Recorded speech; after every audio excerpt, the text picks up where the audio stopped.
என் மைண்டில் இப்போ ஒரு பர்சன் இருக்காங்க. அந்த பர்சனை பற்றி தான் நான் பேச போகிறேன் உங்ககிட்ட. அந்த பர்சன் சின்ன வயசுலேருந்து அன்புக்கு ரொம்ப ஏங்குவாங்க. அம்மா அப்பா கூட வளர்ந்ததை விட தாத்தா பாட்டி கூட வளர்ந்தது தான் ரொம்ப கூட. குடும்பத்துக்காக சின்ன வயசுலேருந்து வீட்டு வேலை, அந்த வேலை, இந்த வேலைன்னு செஞ்சு அம்மா அப்பா ஸ்தானத்துலேருந்து அந்த குடும்பத்தையே பார்த்துக்கிட்ட ஒரு பர்சன். ஆனால் இன்னைக்கு அம்மா பாசமும் கிடைக்கிறதில்ல, அப்பா பாசமும் கிடைக்கிறதில்ல, அண்ணன் தம்பி தங்கச்சி அக்கா எல்லாம் பணத்துக்காக தான் இருக்கிற மாதிரி அந்த பர்சனுக்கு தோணுது.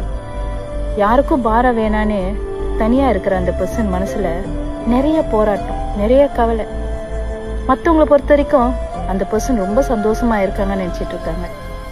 ஆனால் கூட இருக்கிற எனக்கு தெரியும் அந்த பர்சன் சந்தோஷமா இல்லை, ரொம்ப மன வலியில் இருக்காங்க. சொன்னால் மட்டும் எங்க நம்பவா போகிறாங்க?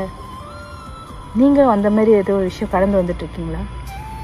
நான் எப்போதான் அந்த பர்சன்ட் என்ன தெரியுமா சொல்லுவேன், இது நிரந்தரம் இல்லை. கண்டிப்பாக உனக்கு பிடிச்ச மாரி அந்த லைஃப் மாறும். யார் பாசம் கிடைக்கலன்னா என்ன, உனக்காக ஒரு ஜீவன் கண்டிப்பாக உங்களை தேடி வருவாங்க. அது வரைக்கும் ஸ்ட்ராங்காக இருங்க.